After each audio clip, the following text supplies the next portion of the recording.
Hello everyone, my name's Karina Urquhart. I'm the Executive Director at BIC and your host for this, the second in our new BIC Brunches, the Thema Sessions series, which on this occasion will be exploring the subject of diversity, equity and inclusion with EDItEUR, the organisation that manages and develops the Thema standard. Why the new series? Well, at the end of February this year, we announced that the BIC Standard Subject Categories Scheme, or BIC codes as they're more commonly known, will be made obsolete by the end of February 2024. So this series of Thema Sessions will run from now until February 24 at least, maybe even beyond, to help support the industry through this transition. So you can see the announcement on the screen there. There's a link to the press release. So we've currently got a series of sessions lined up for you. So the next session after this one will be in July and will be on children and education, the topic of. In September, we'll be looking at popular non-fiction. In November, we'll be looking at academic non-fiction. And in January 23, we'll be looking at comics and manga. We're working on other topics and other areas to follow on from January 23, and we'll announce those as soon as we've confirmed speakers, etc. You can book on to any of our upcoming BIC brunches and training sessions. That includes Thema brunches and Thema training sessions via the link on the screen now. And back in March, we held a Thema session, our first one, on adult fiction. And in April, we held a BIC brunch offering a guided tour through the recent release of Thema version 1.5. The recordings for both of those sessions, the links are on the screen there for you now. Do feel free to tweet about this event using the hashtag BIC Brunch. Don't panic about writing down those link names. I appreciate that they're not particularly user-friendly, so we'll be sharing the slides later on. So if you don't get a chance to make a note of them now, don't worry. So before we get started, just some housekeeping. Questions will be invited at the end of the presentation today, and use the questions or the chat boxes to send your questions to us. Probably, I would advise using the question box, preferably if you can. The event's being recorded today for BIC to use in its marketing and just to allow those people that weren't able to come today to enjoy the session later on. Attendees won't be identified in the recording, so don't worry about that.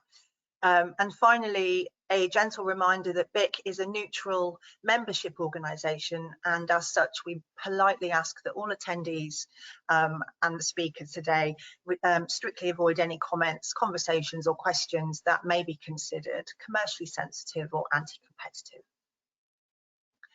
So that's enough on the housekeeping. So here's the running order. It's a very a bijou running order today. You can see that we'll have the bulk of the session will be Chris giving us, first of all, an introduction to Thema, followed by an exploration of how the scheme can be used in our industry to highlight DEI content and voices. This in turn will be followed by a question and answer session with plenty of time allocated to you, our speakers, our attendees even, to ask questions. And please do, don't be shy about asking questions.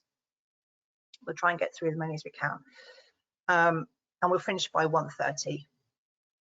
So before we get started, just very quickly, for those of you who may not be familiar with BIC, who are we?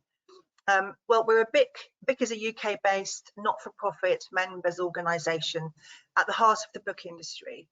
And we create standards, best practices and resources that form part of the DNA of your supply chains, helping your organisations become more efficient, save money, become less wasteful and ultimately greener.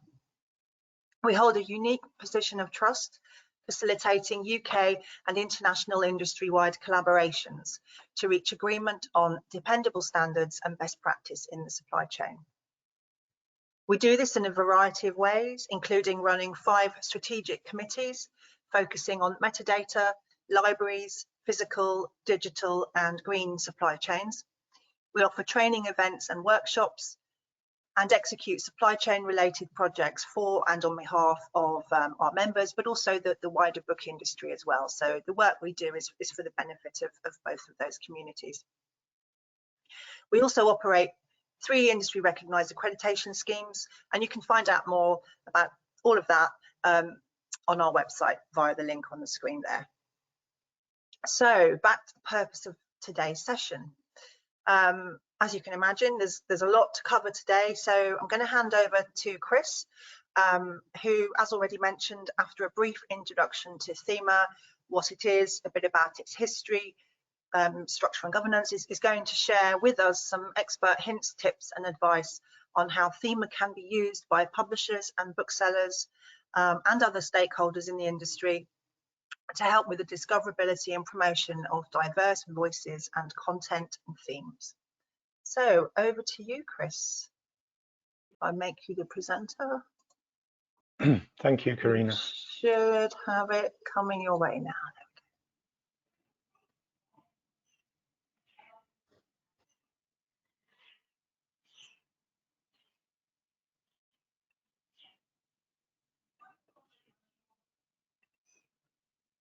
Right. Oh, you should be able to see my screen. Yeah, I can see your screen. Great. Perfect. Thanks, Karina. Thanks for that introduction, and welcome everybody to this second of the series of talks that BIC has organised on Thema and on topics linked to Thema. And this one is specifically, we're going to look at Thema in relation to diversity, equality, equity, and inclusion and content. So before I go any further, just a brief introduction to who EDItEUR is, and for those of you who don't know us. So like BIC, we're a not-for-profit organisation. We're based in London with a global membership from all parts of the supply chain, different actors, different parts of sectors. And we're responsible for creating, maintaining and promoting standards, for metadata standards, for the book supply chain, the standards that most of you know, Onyx for books, and of course, Thema. And membership is very important to us, brings in revenue, but it's also a very active way of participating in the advancement of our standards, like Thema. We get a lot of interaction from member organizations who talk to us and may make suggestions about things that are needed in a standard like Thema. There are other organizations and other ways of making contributions to the advancement of our standards. Just wanted to mention that to make it clear that the things that have been added into Thema, things that are in Thema, things that are in Onyx, they all come from the book industry. They're not things that we decide to add at EDItEUR. So a reminder, what is Thema? So it's a subject classification scheme. And in light of today's topic, I want to emphasize it's international and it's multilingual. So remember this when you're looking at the words that are chosen and used, the topics, the subjects, the qualifiers. It's designed for an international audience, and it's designed for people who speak many different languages and come from many different cultures. So the topics, the subjects, the words that we use have to reflect that. And in light of today's topic of DEI, different cultures, different languages, different book industries have different needs when it comes to identifying DEI content. Thema is meant to be used in all parts of the global book supply chain. It's used for physical and digital publications. It can be used for audiobooks. It could be used for in-person retail or online retail. It can be used for your domestic market, or you can use it to sell internationally. And it's fundamentally there to help the commercial book industry enhance the discoverability, potential sales of your titles. And it's created and maintained by you, by people who use it. We look after it for you. We do the work, but it's you people who use it that help us keep it going, make the necessary changes. It's also a system that's designed to have post-coordinated searches. Post-coordination, you can use more than one code to create and refine meaning. So as you can see on the slide, I've created myself a nice tongue twister. Post-coordination facilitates filtered or faceted searches. So that's something that I'm going to be highlighting in this talk. And something as well that's really important in light of the topic of diversity is standards, international standards. Good use of standards gives a chance to give this an equal voice to everybody. It doesn't matter whether you're a big publisher or a small publisher, a large retailer or a small retailer, whether you speak a global language or whether you speak a language you write and create in a language that's maybe only spoken and used by a few 100,000 people. Everybody, use of those standards gives an equal chance to everybody. Some other aspects of Thema, which I think are very important. We have to remember that what Thema is for. Thema is there to identify the principal subject or subjects of a work.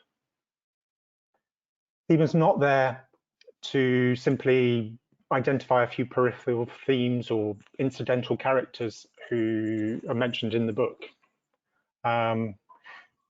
Say, you may have one character in a book who's a vegan. That doesn't mean you're going to use the vegan cookery code for that particular book, because it doesn't bring anything to anybody who's interested in veganism because one of the characters happens to be vegan. So Thema, the subject categories and the qualifiers are there to identify principal subjects and themes of a work. Another thing that's Thema, like any subject classification, is not about misleading potential readers, especially when we're talking about diversity, equity and inclusion. If you're going to be using one of the qualifiers or one of the subject codes, the book should be about it. You don't want to find that you're looking in a section and somebody tells you this book is going to one of its core subjects or its core values is going to be about this diversity topic, only to read the book and find there's nothing there. This applies to all subjects, but I think it's particularly important when we're talking about diversity topics not to mislead potential readers. Use the right subject codes, be honest. It's about choosing the right shelf or the right shelves to put the book on.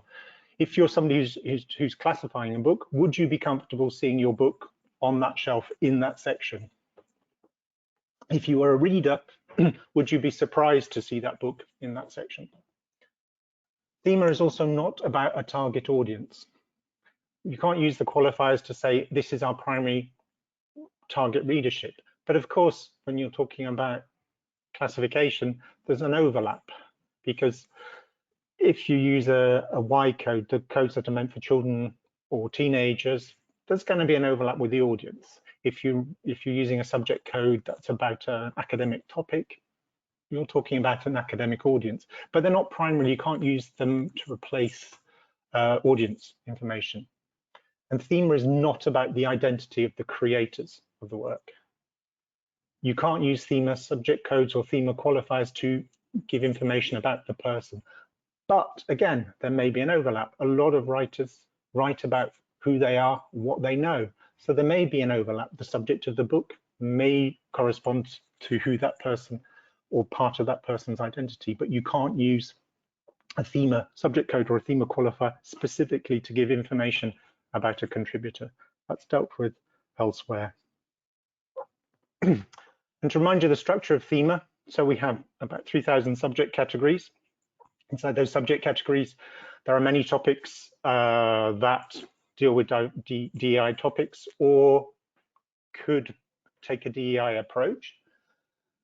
And then we have about 1,000 core qualifiers. A lot of those qualifiers can be used to give greater meaning to those subject categories, including things about DEI topics. And then there are about 4,000 national extensions. And each of those core subject categories and those qualifiers has a code, subject heading, and a note. The code is what is exchanged in data. The subject heading can be translated, and it is in fact translated now. It exists in 26 different languages, and the heading is there just to explain what the code means, and the notes are there to give greater detail. And just to remind you about some of the basic rules of theme classification, when you're using more than one subject category, you must make sure that you indicate clearly which is the main one, which is the primary subject. This is if you're going to put it on one single shelf, this is the shelf you should put it on. This is also used to say this is fiction or this is non-fiction. Very important when we're dealing with post-coordination, when you may be using 2 fiction codes and then you add 1 non-fiction code because that is what the novel is about. You've got to make it very clear that the primary subject is fiction. And if you're displaying data, you're exchanging data with somebody else, it's very important that you make it clear which is the main subject, whether you use that in ONIX with main subject or whether you have an interface that just says the top of the list is always the main one or something. Classify titles as broadly as applicable, as precisely as applicable, or as broadly as required. This means that you should be choosing the right code. Don't be scared to use a broad code if you're dealing with a broad topic. You don't need to repeat the parents, grandparents of a hierarchical code system. They're in there. Assign the number of categories that are required within reason. So again, subject categories are what the main topics of the book about. Theme is not a list of keywords. If you find yourself going over systematically over 5 subject codes, you're probably using too many theme codes. Use the qualifiers where appropriate. It's really important to look at the notes, to have access to the notes and to read the notes. The notes are there for a good reason. They're there to give greater detail about the kind of topics that could be there, to help out searches and to give guidance on maybe when and when not to use that. And when you look at a code, look at it in context, because if you go up the codes to its parent, would your title still be in the right place?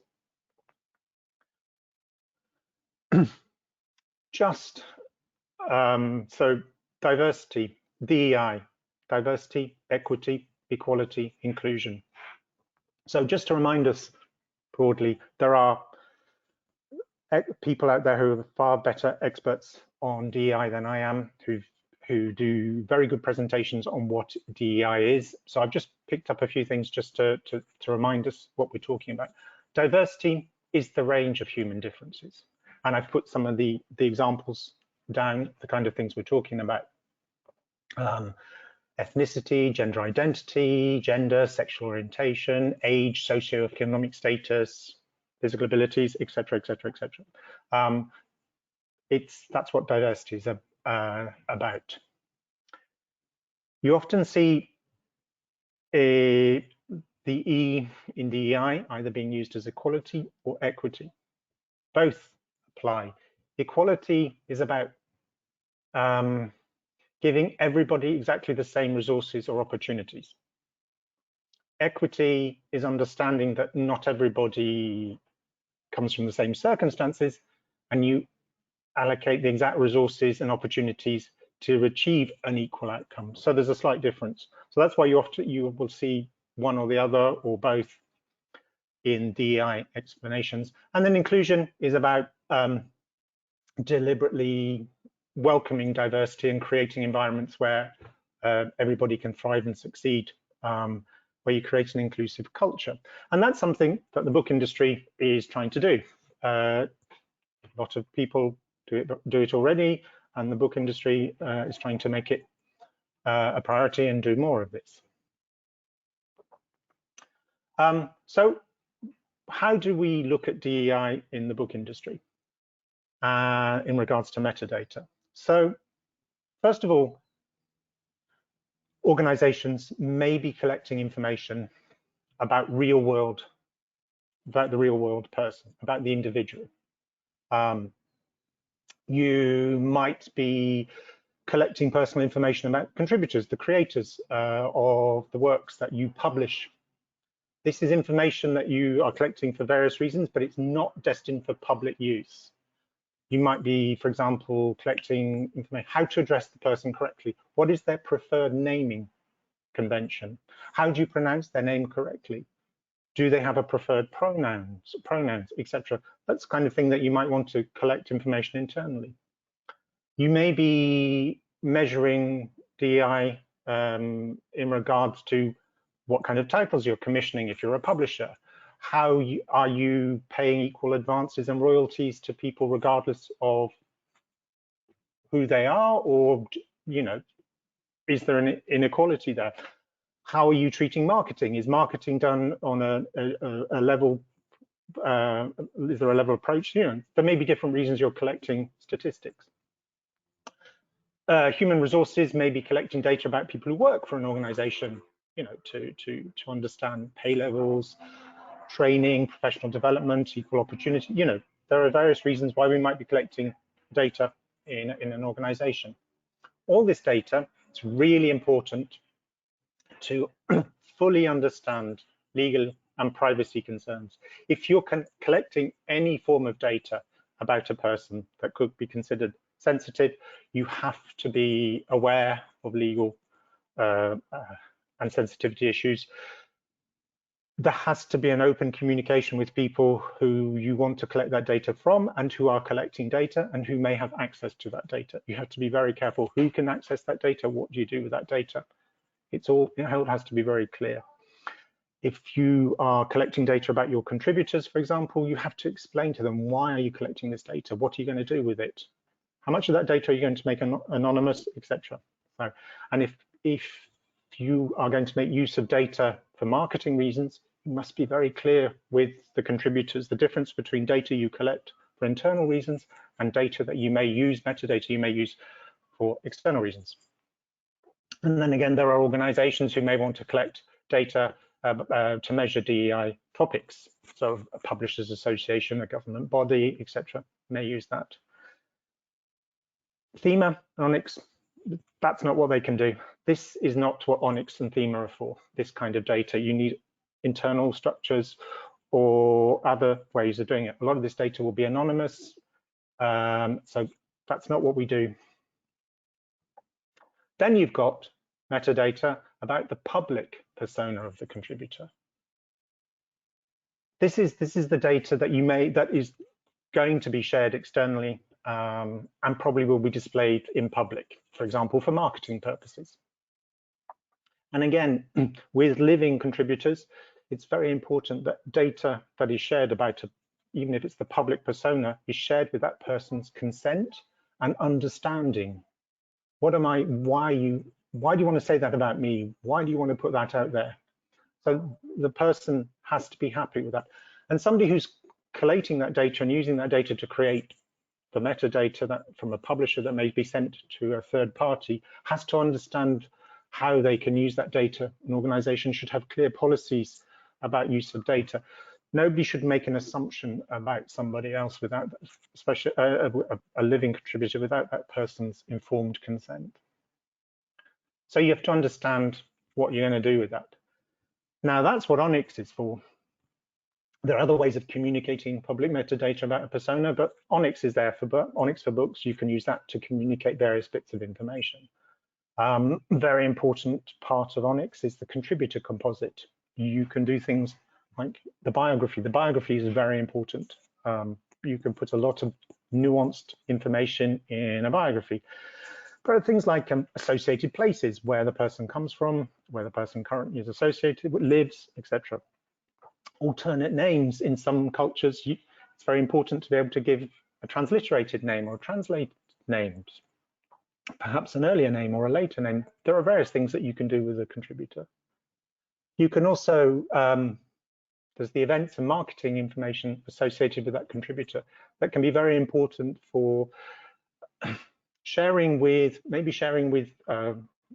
independent bookshops, different organizations, different media outlets that may be more specialized with a DEI, different diverse audience, to reach out to different channels, making that marketing and events information available in a structured format, give people the opportunity to to exploit that information.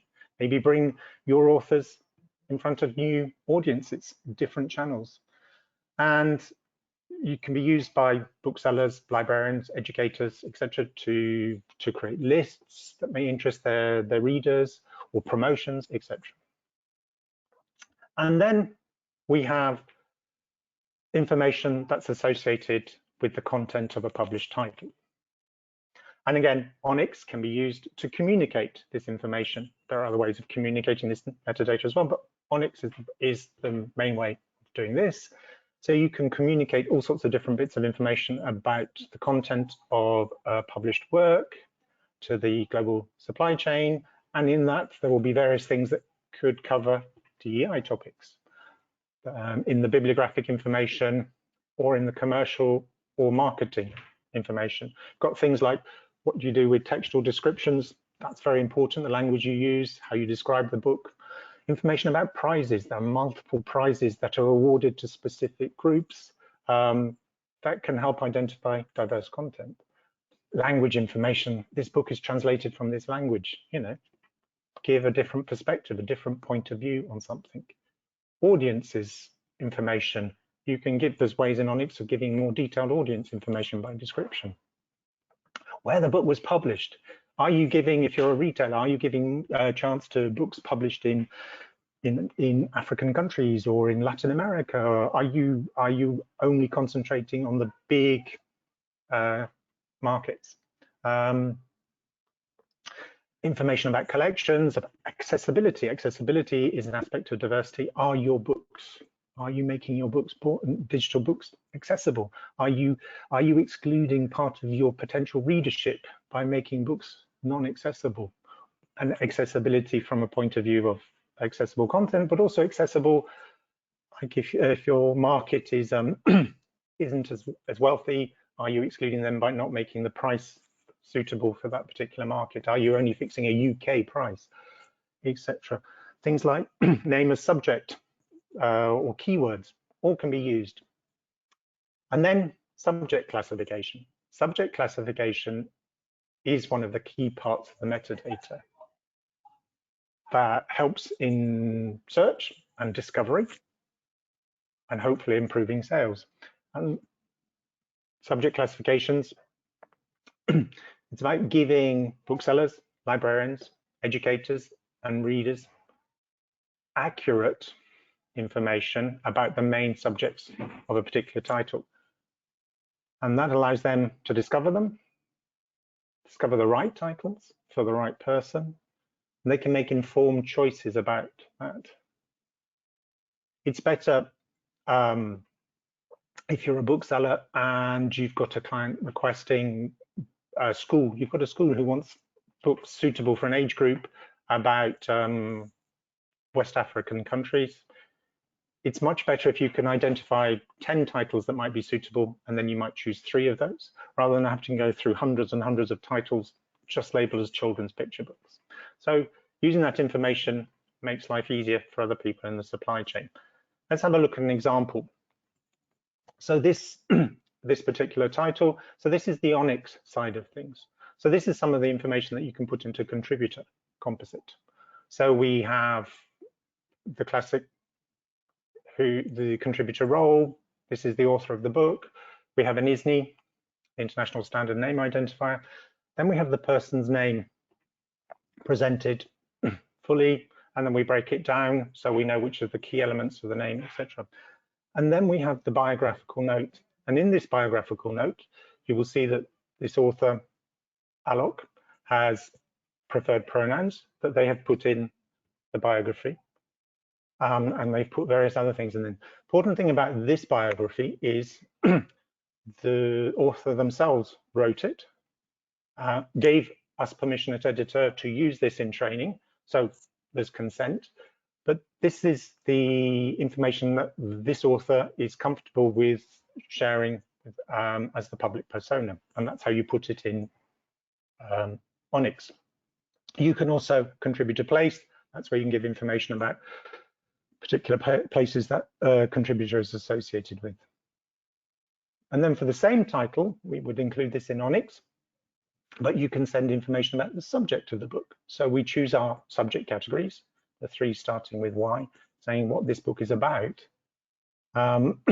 We then add our qualifiers. We add our 5AS qualifier, indicating that this is a book destined for older teenagers, or some people will call that young adult, depending on your market and your language.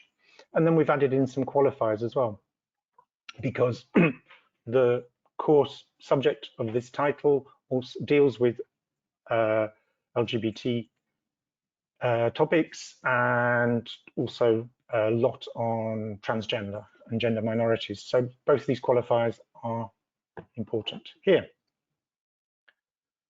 Other things you can do in Onyx that highlight diversity topics, for example, in picture books, children's books with illustrations, type of illustration is very important.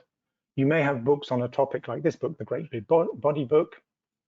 It's a book for younger children looking at how the human body works and changes. But when you look at the illustrations are very diverse, presents all sorts of different types of body, types of people. You know, it tries to be very inclusive. So you can put information about that in things like the illustration note or in a description destined for the book trade. So you can highlight that. And then we can reflect that in our Thema codes. There's one in the children's area, YXP, children's, teenage, personal and social topics, diversity, equality and inclusion.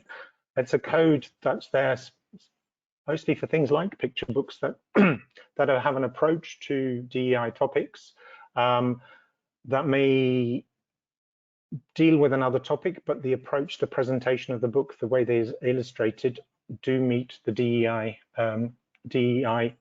core values of the book. We have a note in this for this code which explains how to use it.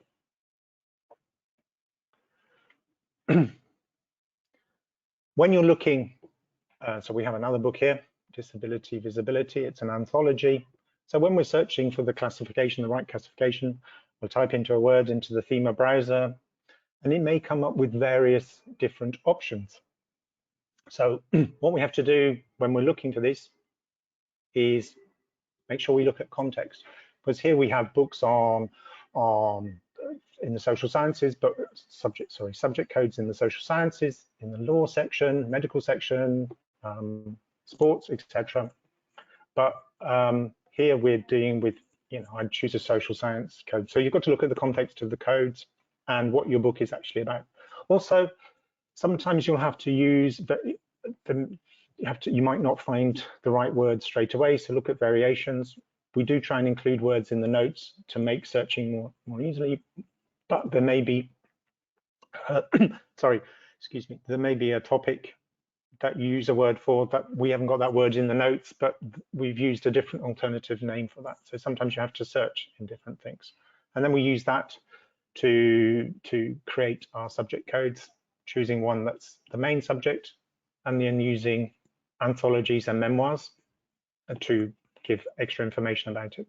And then we're also going to use a qualifier here. We have one of the 5 qualifiers relating to people with visible or hidden disabilities, impairments or conditions. So that's a broad qualifier. There's a whole hierarchy of codes under that.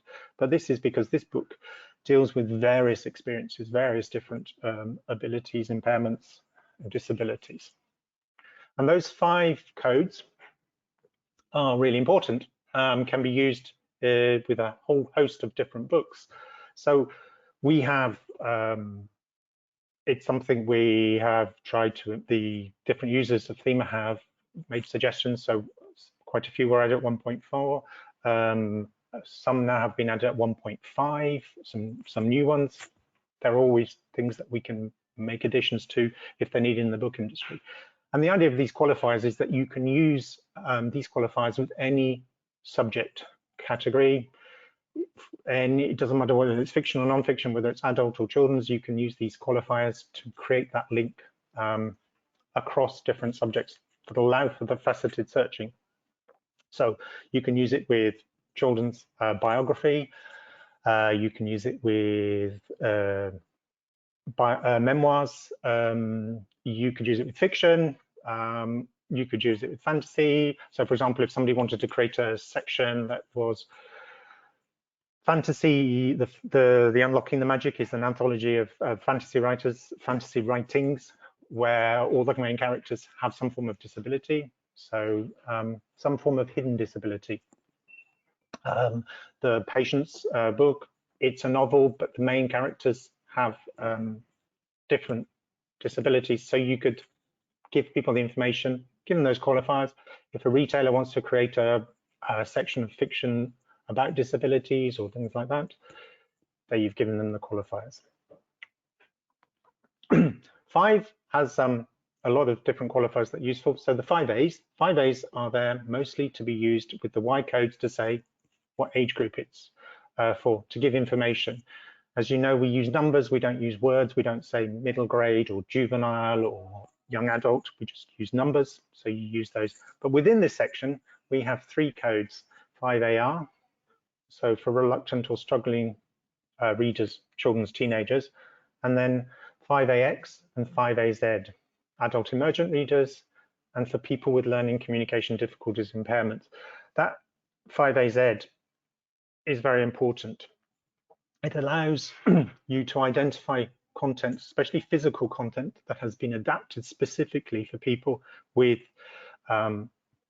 learning disabilities or other difficulties. For example, people with dementia, there's content specifically adapted for people with dementia. There's some really great content for people with severe physical disabilities. There's good content for learning disabilities. So for example, this book, Belonging, the content is adapted, it's all pictures. So it's to help people tell a story, people who have a problem with words. This one, 5AX, specifically adapted, highly illustrated with very simple phrases for people, for adult emergent readers. Adult emergent readers, they could be people who, for one reason or another, find it difficult to read, or they may be new to a language. So they are there specifically about the content of the works. 5, as I said, probably some of the most important qualifiers when it comes to questions about diversity. So we have things about stages of life, age. So it allows you to identify content specifically about children. And I say about, not for children. There may be an overlap, but this isn't to identify books for children or books for the teenage years. This is about those. So it could be aimed at teenagers, but it could also be aimed at adults. It could be aimed at young children, how to understand your teenage sibling. Adulthood, stuff about old age. If you've got books about discrimination linked to ageism, you know, you can use 5K LKS for that.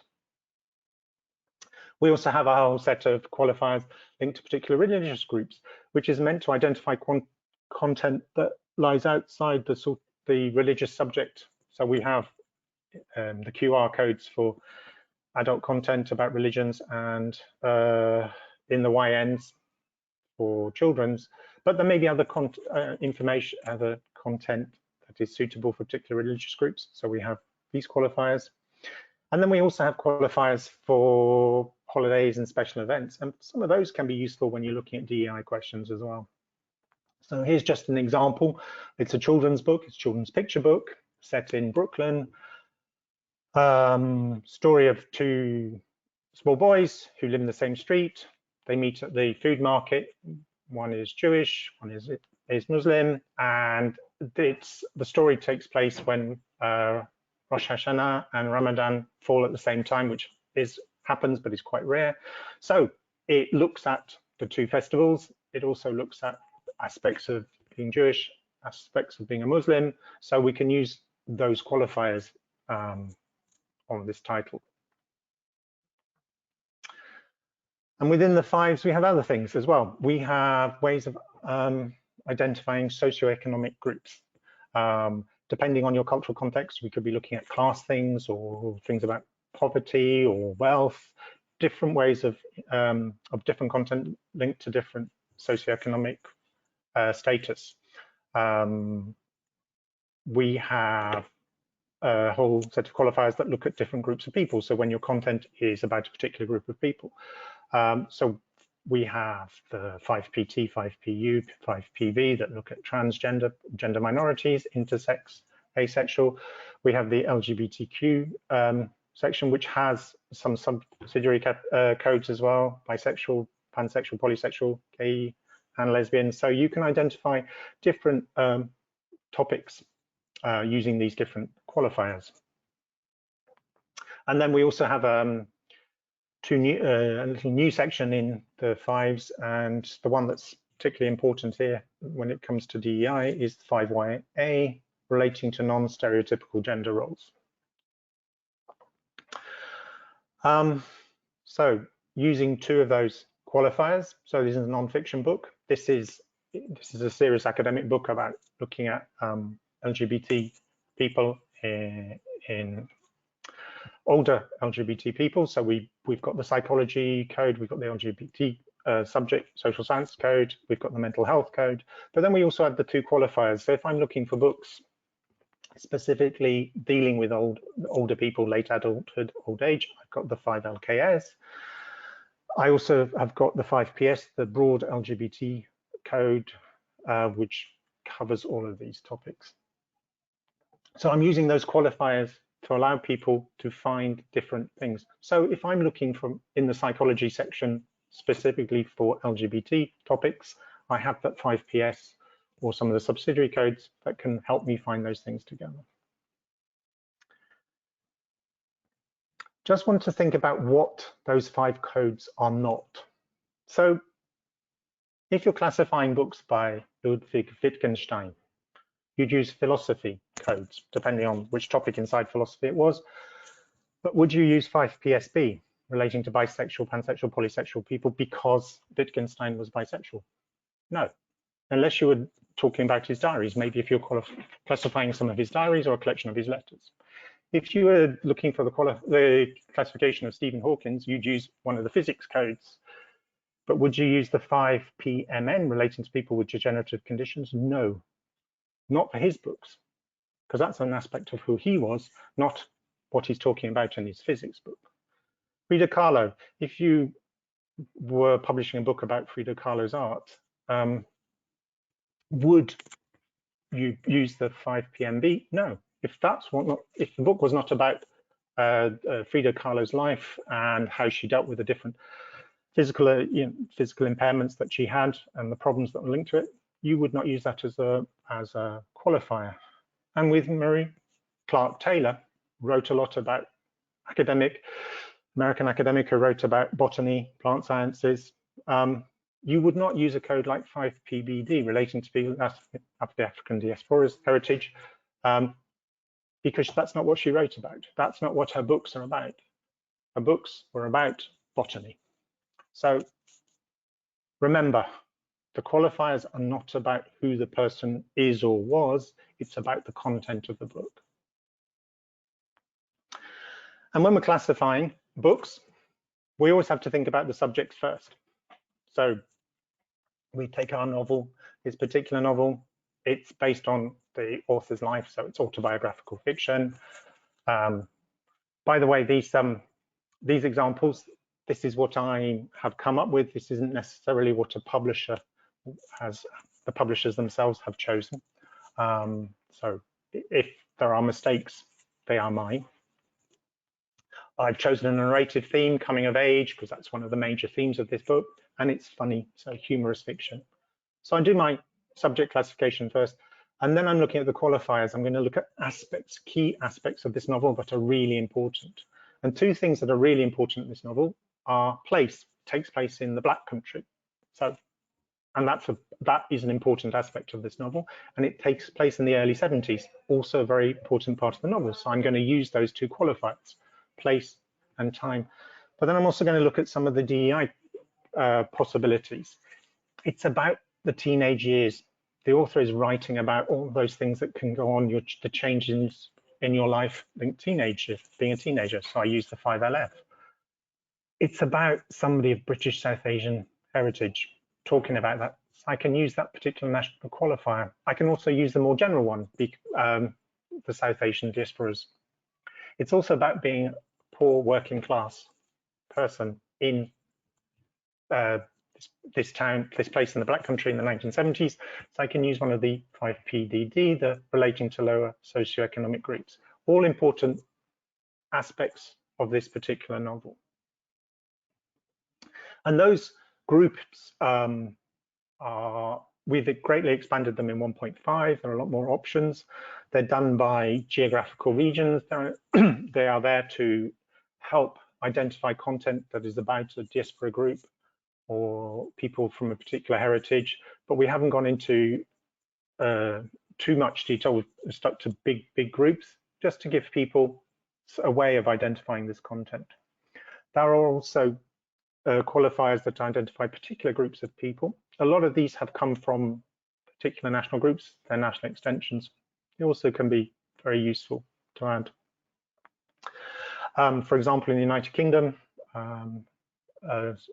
there is, based on the UK census terms, so British Asian, British East Asian, British South Asian, and there's separate codes for British African Caribbean and British Black African people as well, specifically requested by the UK. Take a book like this, translated from the French.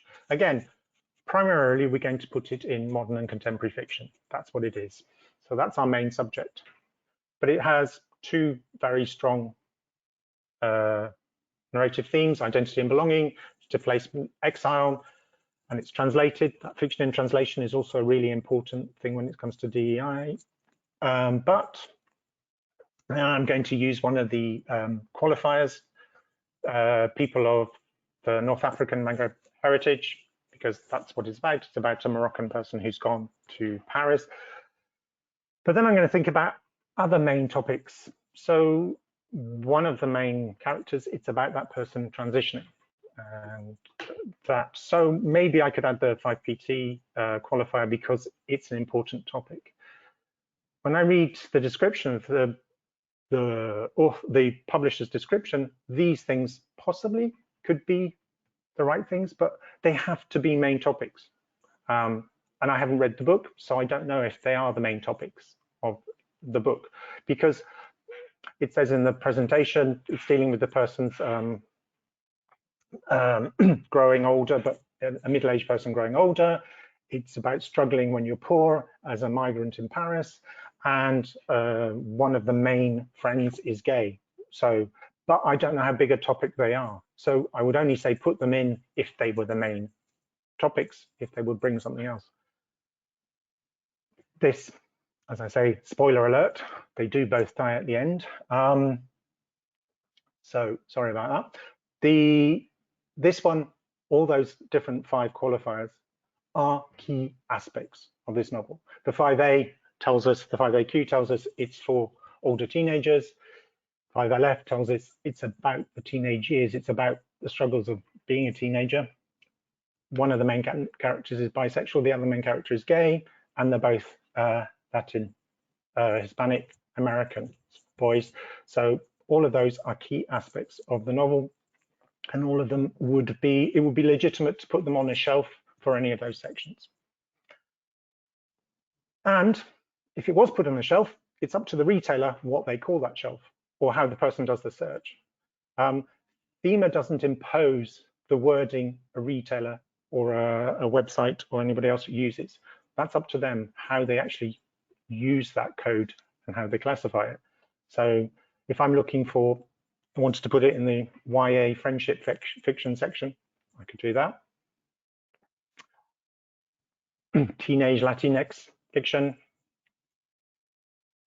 teenage science fiction, or teenage fiction set in New York. So up to the retailer how they use those codes, how they make use of them with faceted searching and things like that. This one, as the book says, they don't die in this one. So happier ending. This one, again, set in New York for older teenagers, but about 2 characters who have, one has chronic disability, long-term disability, and another one has a chronic illness, but it has a happy ending. That's why the author put they don't die in this one, because it's a positive book.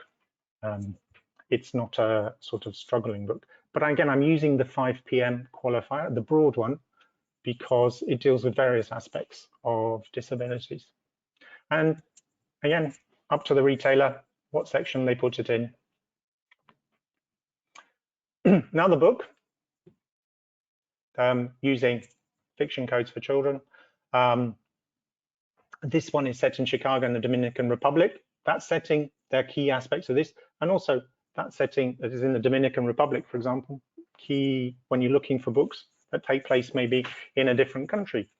And again, we can use the 2 qualifiers, the broad generic people of Caribbean heritage, and also the specific one of the US national extension, because the main character is of Latin Hispanic heritage living in Chicago and goes to the Dominican Republic.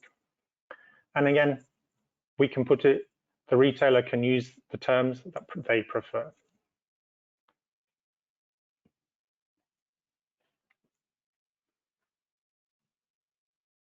Same principle here.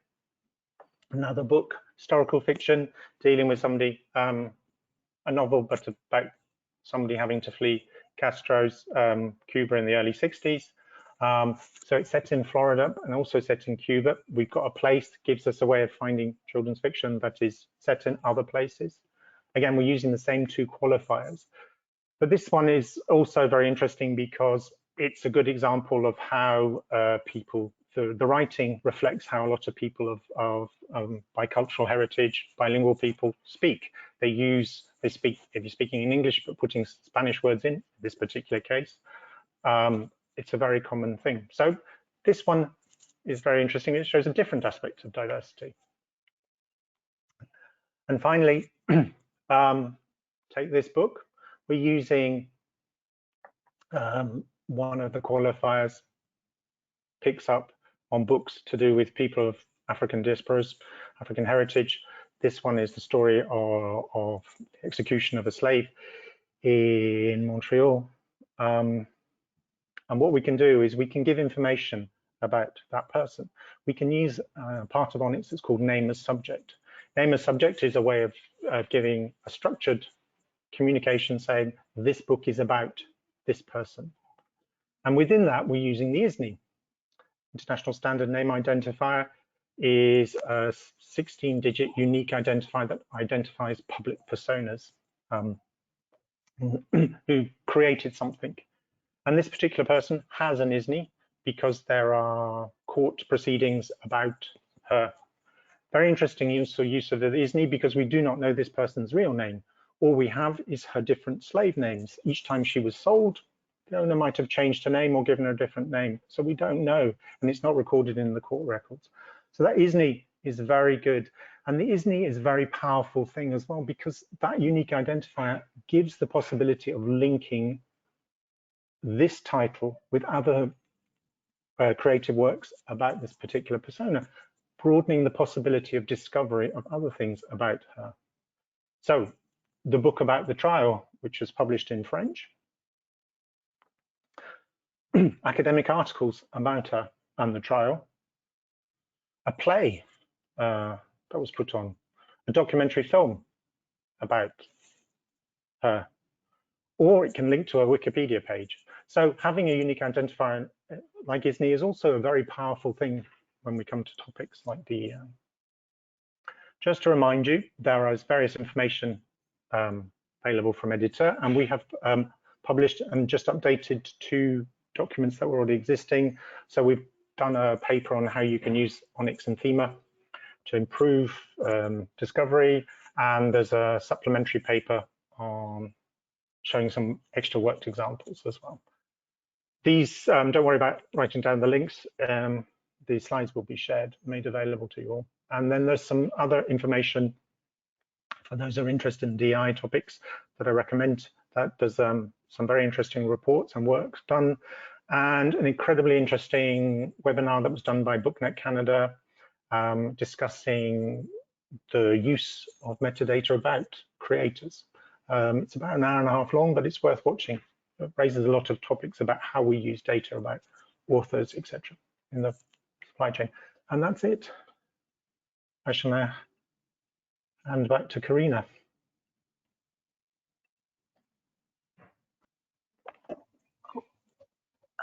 Thanks, Chris. Just sorting out my my slides. One moment.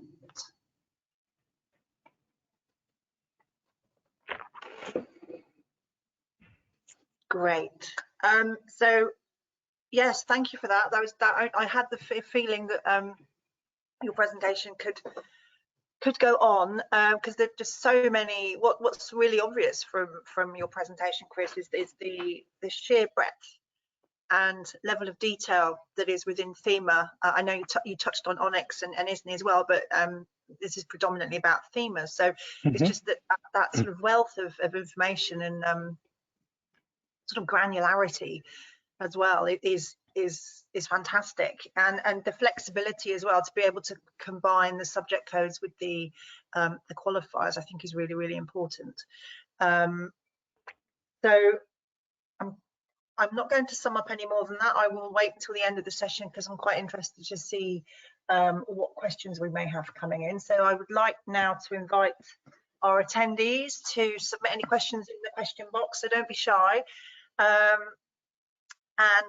you know, you've got the expert here with Chris to answer any questions you may have. So, but in the meantime, while you're thinking of what to put, I will. I've got some questions of my own that I would just like to go through.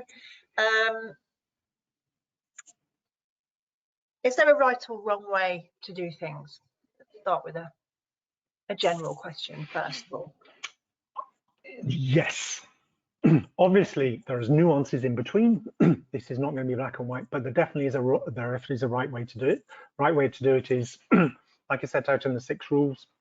You know, think about what you're using, which subject codes you're using, which qualifiers you're using. Are they the right ones? Are we misleading people with them?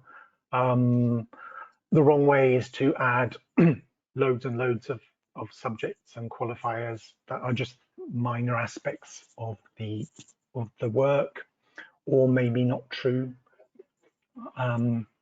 But I think when you're looking at something like diversity questions, diversity content, DEI content, it's about thinking about what is the core value of this book? Yeah. What is, does this book, does this title, does this audio, does it bring something to this particular DEI topic? Am I putting it in the right place? Am I going to make sure that the right kind of content is put in front of the right kind of person? With some things in metadata, it's much easier to say yes or no to right and wrong. When you're talking about classification, there are it's a lot of subtleties in between there. Diversity, equity, and inclusion is a very complex topic. There are lots of identity of a particular person is very unique. There's lots of intersectionality. You know, you can be writing about the experience of being poor, working class in a part of Lagos, then migrating to London. You know, what are you talking about? Discovering your sexuality, you know, all sorts of different things. Which of those qualifiers matter? Which are the most important? What are the topics that you're talking about? Sorry, I'll stop. I've got some questions coming through. So I'm just going to go through them in the order they appear. So let me just bear with me while I try and read them off my screen. I might have to move my head to my larger screen. So yes, I have a question about 5JA, 5JB, subject matter intended specifically for women and or girls, men, boys, as their explanation states that it is for an audience. Is this an exception against the rules of Thema diversity codes being about, not for? And if so, is it okay to use these when we're thinking about the audience rather than the subject matter? No, that's not an audience code. Remember when I was saying that Thema is not an audience code, I said there can be an overlap. 5JA and 5JB are very specific. This is content. It's about the content. The content has been written specifically for women or girls, men or boys. So they are the target audience, but anybody can read it. It doesn't say it's exclusive, but it's about the content. For example, it might be talking about men's health, it might be dealing with men, how you look after your prostate, for example. It might be very, very specific. So that's what those codes are for, to identify content that's very specifically written. So there's that big overlap, but you wouldn't use it on, for example, fiction, literary fiction. You wouldn't use the 5 JA on literary fiction, because you know that you're mostly target audience is female. No, that's not what it's for, because especially if you start using it for that, then you destroy its purpose of existing, so you can't actually find the books that are meant to be used with those qualifiers. Yeah. Does that answer the question for the person? It does for me. Hopefully it does for the person who asked it.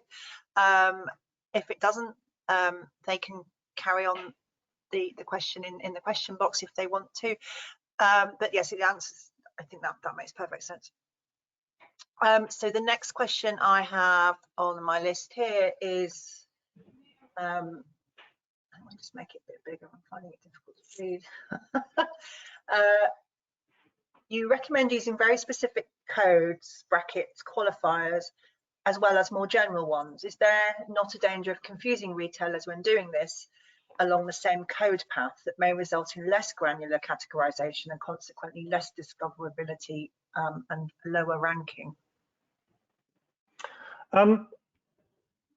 If the topic is general, if like 5 p.m., which is the broad heading, if the work covers all different aspects of disabilities, hidden, physical, etc., use that code. I mean, you're trying to tell people this covers the whole topic. The retailer themselves will make choices. Probably a lot of retailers will then say, okay, I'm going to map that to my disability section, but I'm going to maintain the more precise codes that you've sent me, so I know this is 5 p.m. I don't think that should have an effect, if I've understood the question correctly. For example, that book on disabilities, that was an anthology. That person covers so many different things. If you put every single 5 p.m. qualifier in there, it's almost like writing a list of keywords. You dilute it too much. You're not being precise. You're not being honest about what that's about. You've got other ways. You can send the table of contents. You can send a really good description. You can send keywords to give extra details, but use the qualifiers and the subjects how they're intended. It's about giving me the right kind of information. I may be looking for a broad book and I want to find the broad titles. That's what the broader codes are for. Or I may be looking for a very particular topic. If it's about that very particular topic, use the particular subject code or the particular qualifier code. But if it covers many things, use the broader code. Think about who you're classifying those books for. You're not classifying it so that you can do you can get a badge on some site saying that it's. You're trying to help the people who want to actually read or to buy that book find that book. Yeah, and it goes back to your point, doesn't it, earlier about being honest with the reader, being not misleading the reader as well. And also, remember, you don't use the broad and the narrow code together because it's a hierarchical system. If you use one of the 5 PMB, you don't need to use 5 PM or 5P in there because they're all parts of the code. So you only need to use one code in that hierarchy. I was going to ask you on that. It's kind of the same question, I think, really, but is there a limit on how many interest qualifiers you can use? But I think you've already answered the question. So I said for the number of subjects, if you're going beyond 5 for a thing, I'd say that's probably for the 5s. Set just 5 5s is it's probably okay. It's young adult, what the UK and US calls young adults, other markets call teenage, often deal with lots of topics. So that's probably the area where you can often find justification for more fives. But again, if you're adding more than 5 or 6 five qualifiers, then you should be saying, hang on, no, we're doing too much. Let's go back and choose the ones that are relevant. Yeah, because I guess then it becomes confusing, doesn't it, at the other end? You know, which one are they? You know, which one is the primary one? Yeah. What shelf do you want to put it on? Yeah, it's the same with the qualifiers. How many? You know, what is it? I do that. They both die at the end. I choose that one deliberately because it does. All those qualifiers are core to that, and I would make sense to put it in any one of those sections, because any person from one of those groups who was looking for something that explained that experience would find something in that title. Whereas the previous one, the French title, I'm not so sure that it may not bring anything to somebody who's trying to look at what it's like to grow old, growing old, being middle-aged. I'm not sure it brings that much if you're looking for a book that talks about being poor. So it's got to be something that's really core to the work. Yeah. Okay. Next question, if you're ready for it. Interest age codes. If we're adding this metadata elsewhere, for example, age range, then is it necessary to add an interest age too, or is that supplying the same information twice?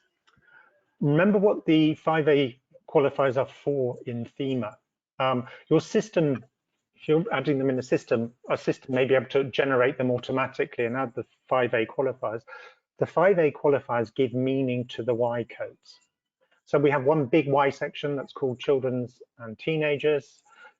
As I keep saying, some people, especially in English language markets, might call that teenage market young adult, depending on how you terms. You need to know, is this for 4-year-olds or is this for juvenile? Is this for middle grade? Is this for teenage? Is this for young adult? That's what those age qualifiers are for. They're to qualify the Y codes.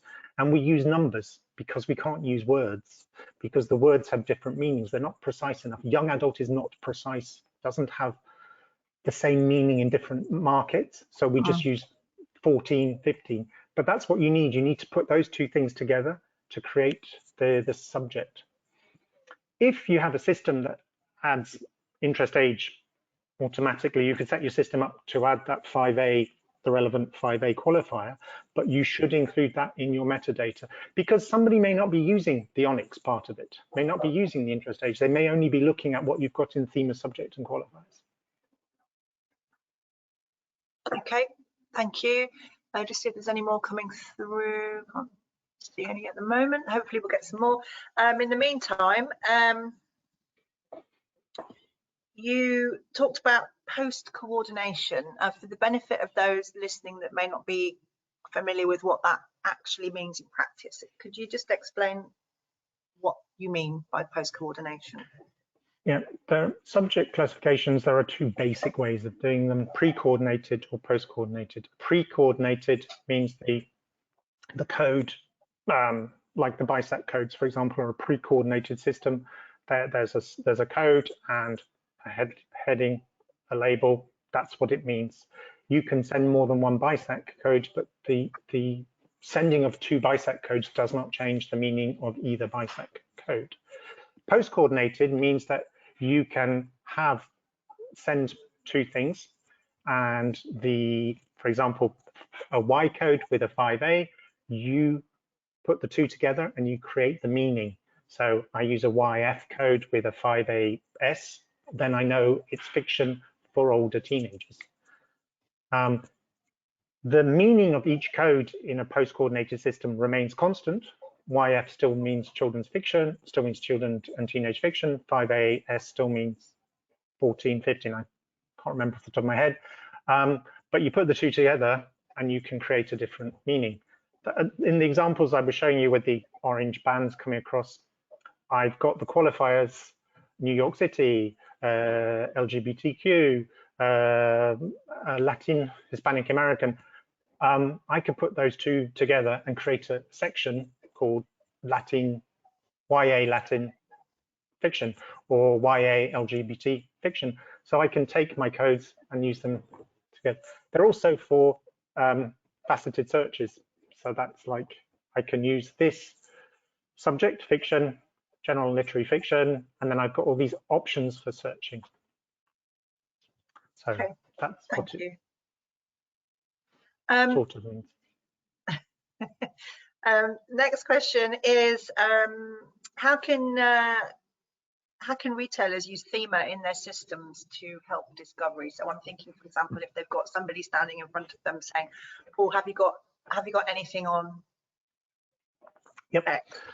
So if so a retailer's got to, so retailers can do two things. There's their customer facing. They may have a website, customer facing. Yeah. They may also have an internal stock system. In the internal stock system, if they're actually looking for things, what's useful is to have access to the subject codes and to the qualifiers. Subject codes, knowing what's the primary one, very important, but also the qualifiers. So they could look up fiction. So if I go into a bookshop and I'm saying, I'm looking for, have you got any novels that talk about being gay and disabled? You know, so within their system, they can look the fiction books up and then have access to the qualifiers, hopefully, and do a faceted search, do that. Same principle on the customer facing site, look up my fiction and then give me the options of doing filtered searches on that. Of course, as I was trying to say, a retailer might choose to create those sections themselves by doing the search in advance and marrying the subjects and the qualifiers together to create a specific section.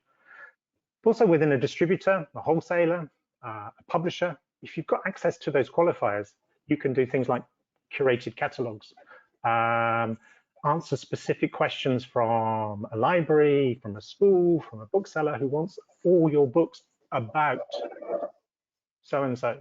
So having access to those qualifiers and the subject codes within a system is really important. And it is important because booksellers are brilliant. They're really good. They do such a good job, but even when you're a bookseller, you can't know everything. So you're in you having access to that information can help them find the right books. Often, I went into a big London bookshop when I was doing some research, and I was asking, could they look up and see if they had any book on disabilities for children, and said, can't look it up. We don't have that information. But we've been making lists here and we keep them here. So they had the booksellers, every time they came across a book, they'd add it to their list. So they had physical lists they got out and then they went and found them on the shelf. That's the kind of good work that booksellers, librarians, educators, they do that kind of thing. But having access to that information inside a system also helps, and helps with sales as well.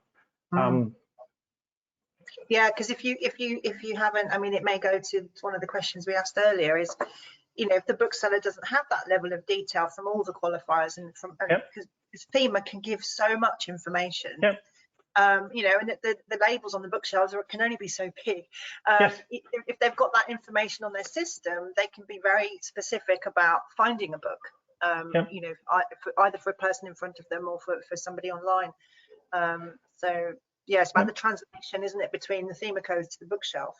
And things like literary fiction. Literary fiction is vast. So many great books. But sometimes, I mean, if you had the experience of walking into a big bookshop where it's all classified A to Z and you don't know what you're looking for, you're just going to go to the tables and see if there's anything that catches your eye. But having the ability to say, could you go up to a bookseller, find a good one who can recommend things, but then you might have a specific request. Can you recommend any books about the experience of being a Syrian migrant? Any novels about experience of being a Syrian migrant? Can you tell me any? You know, and Thema will give you some of that information. And having access to that is really, really important. And it's making sure, you know, you put the right information in. Maybe as a publisher, you think, why am I doing this? Not everybody's using it yet. But if you put it there, you put accurate subject classification in your metadata, you make it available, it will be there for when people are ready to use it. Because it's rare that publishers have the time to go back and revise things once they've already done it. So don't think about only who's doing what now. Think about the future as well. Think about future-proofing your metadata. because more and more people are beginning to make use of Thema subject categories and qualifiers. Making a note of that, thank you. And then the next question, you talked about different requirements in different countries for DEI needs. How easy or difficult or something in between is it to reconcile those? And do you even need to reconcile those differences in Thema because you have all the extensions and qualifiers, etc.? That's a really good question. Very interesting. I think that's one of the strengths of the way the governance of our standards works, because both Onyx and Thema have national groups that represent the book supply chains in particular countries or particular areas. And you know, somebody might suggest something that another country might have particular strength in. So, for example, you might have something that's a topic to deal with indigenous peoples that may come from, let's say, comes from the UK group, but Canada is particularly strong, and Australia as well, but both countries are particularly strong at looking at topics around there that can give very good feedback about, actually, no, you probably shouldn't use that language, or, you know, or countries like Brazil, Mexico, also very strong on indigenous topics, can give very good feedback from a different point of view. So, and then what happens with the codes is sometimes you'll end up with these maybe convoluted headings because we're trying to find a neutral way of saying it so that it works in different cultures, different languages, etc. And we try to avoid things that could be considered, terms that could be considered derogatory, contentious. We try to avoid anything. We try to be very careful how we word things. We make mistakes, we all do, we're only human, but we do try and be very careful. And that's also why we emphasize that it's the code that you send, and that people who display this to public, to end users, can make their own choices about appropriate wording, appropriate languages. We also try to avoid, so we have the room for the national extensions, so people can ask for that. So as you see, we have some from the US, we have some from the UK, but also these broader categories that can be useful for everybody. So we have a broad category for South Asian diasporas, but then we also have that specific UK one. So the broad one might be more appropriate because it makes sense to a global audience, whereas the UK one maybe doesn't.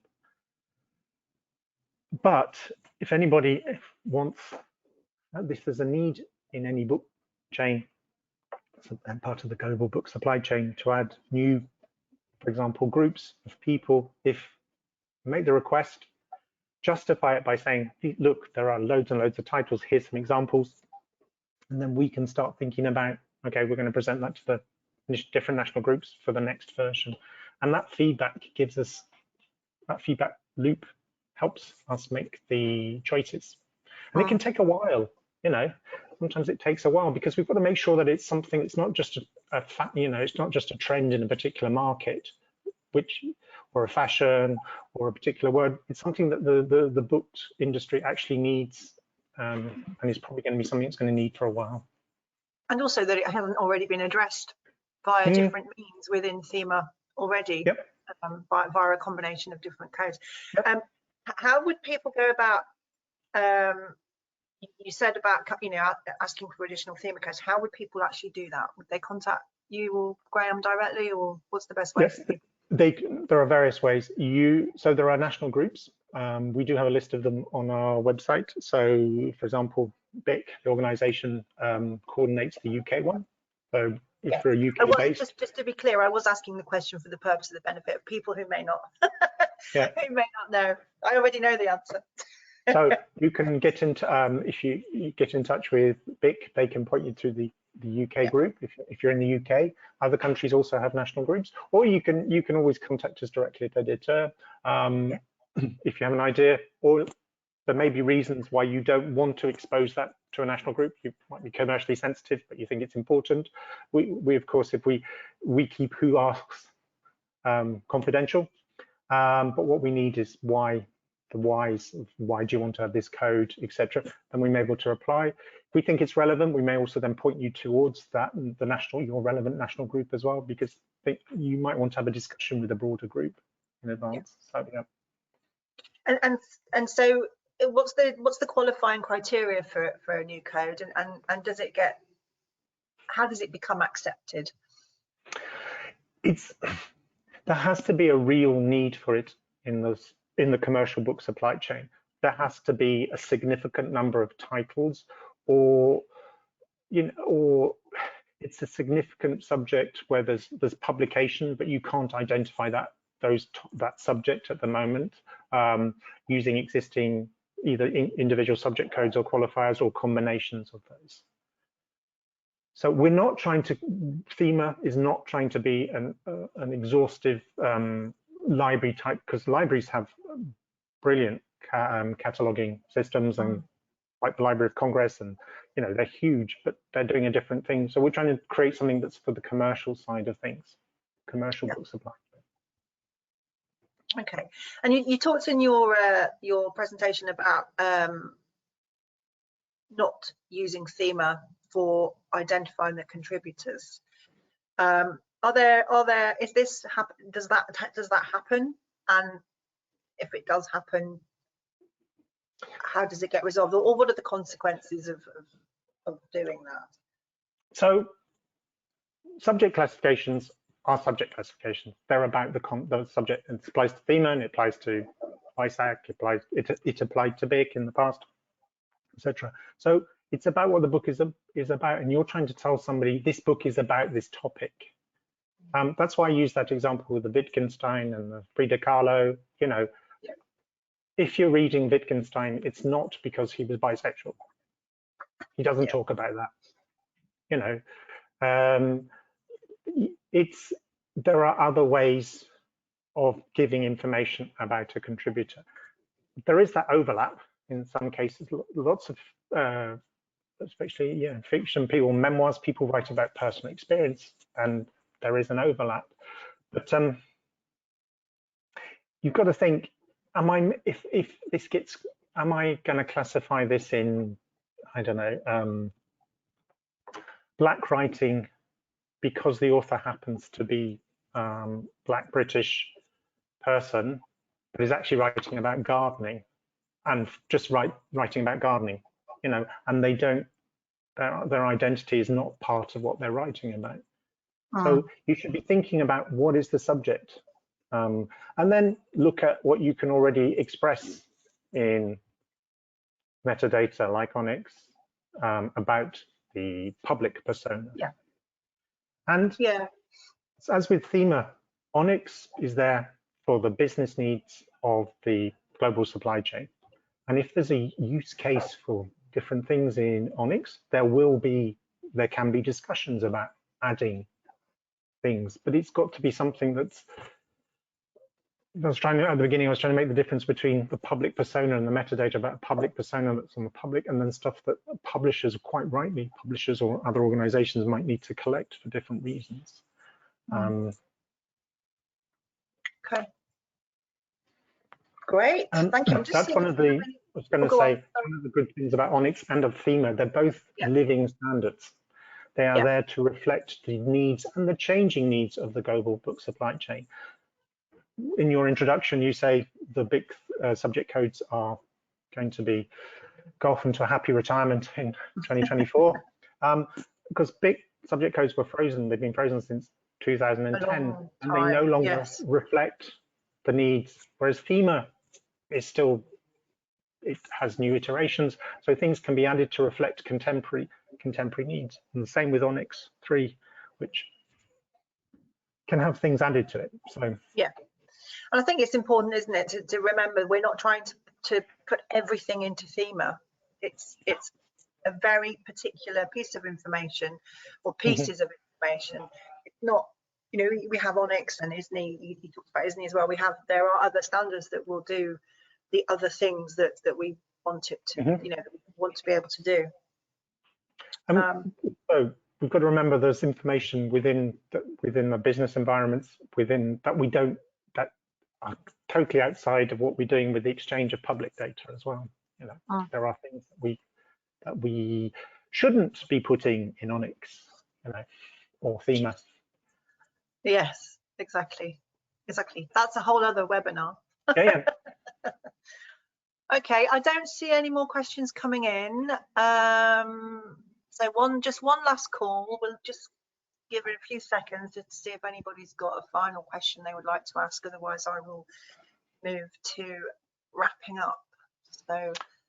Yep. I mean, if anybody has questions, as always, there's a forum, there's a Thema forum. The details are on the slides, or you can contact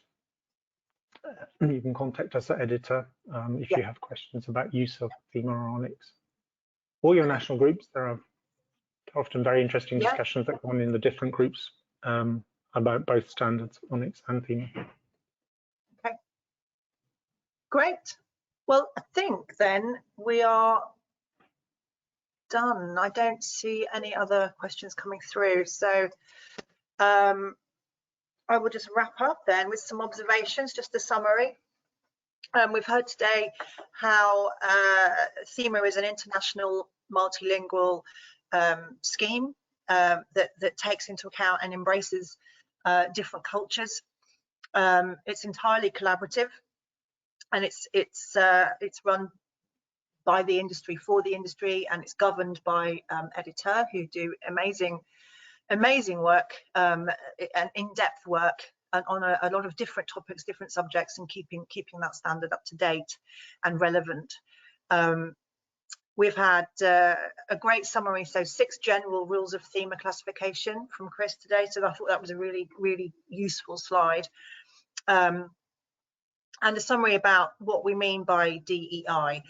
So very useful explanations there from Chris about diversity, equality, equity, and inclusion. We've had a reminder about what Thema is and what it isn't. It's important to remember that it's about the principal subject or subjects and themes of the work. It's not about the author or the identity of the creators of that work. In terms of that, we learned that Onyx is for that, but then we also talked about the importance of consent, so the importance of making no assumptions about the authors or the creators of the work, and to getting, where the author is still alive, is the importance of getting consent before making any decisions about how to use that data. I thought what was really important was as well was the sort of honesty element, so the importance with DEI of not misleading the reader. I think that shouldn't be underestimated.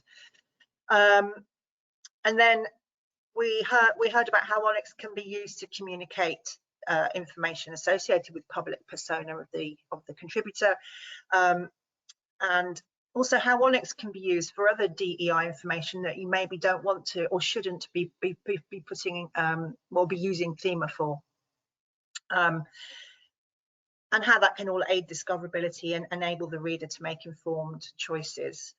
The importance of Thema notes, how to make use of those, and I think Chris, you yourself said, do read the notes. A lot of care and attention has gone into making those notes for each of the subject categories and for the qualifiers as well.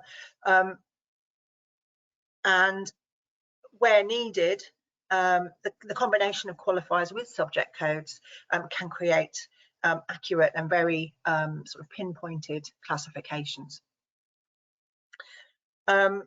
We also learned about the ability to specify where content relates to groups, a group or groups of people, and the importance of interest qualifiers in that context. We also saw the breadth, the absolute, the sheer breadth of, and I'm sure we didn't see all of it either, the breadth and importance of those interest qualifiers and how they can really help with DEI, and the sheer wealth of content information that can be communicated in Thema as well. I think it's such an impressive scheme, and it's been continually looked at and reviewed and made relevant and contributed to, etc. It's certainly a living, breathing current standard. We had a brief touch on one of the many practical applications of ISNI. So that was a very, very light touch, very quick mention there, but I think very, very interesting, particularly in this context. And finally, the importance of future-proofing your metadata now and not leaving it for some indeterminate date in the future. So was there anything else you wanted to add there, Chris, while I was summing up? Or have I pretty much covered everything? I think that was an excellent summary, Karina, and I think everybody's had enough of my voice for now. So. Okay, well, that just brings us to the end of today's session then. So it just remains for me to say that we'll make the presentations, the slideshow available for this event on our website shortly, and we'll send a link to all of the attendees just to let you know when that's up and when the recording is available as well. If you're keen to stay up with BIC's work and what we do, please do think about signing up to our mailing list. It's on the screen, the link to it's on the screen there. And in the meantime, I'd like to point you to two, in addition to the materials that Chris has pointed to, there are 2 BIC bites on Thema, so numbers 14 and 15. 14 is a general introduction to Thema, and BIC bite number 15 is an introduction to Thema for booksellers. So they're free to download. You don't have to be a BIC member. Just go on our website, have a look at them, download them. Just two sides of A4 each one. If you wanted something sort of quick and easy to digest. So then it just remains for me to say thank you to Chris for an amazing presentation today. Lots of detail, lots of really useful information. I hope our attendees found it useful to be here today and to listen to all those examples and learn something. There's lots of takeaways, I think, there. So thank you, Chris, for today and for the preparation that obviously went into your talk today, and thank you to the attendees for coming along to listen, and hopefully see you at a BIC event in the future. Until then, take care. Bye-bye. Thank you. Bye-bye. Bye.